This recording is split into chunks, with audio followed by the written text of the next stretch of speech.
equitación. ¿Qué tal tu opinión sobre el concurso? Era cansado. Tengo la mano hecha.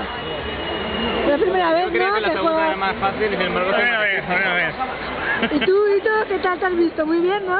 Pues yo creía que la primera me iba a resultar más difícil, pero me ha salido bastante mejor. Puto vamos. ¿Y tú, Yolanda, la cantante? Querían que hicieras un Guaraná, ¿por qué no lo has hecho? Ya lo he oído.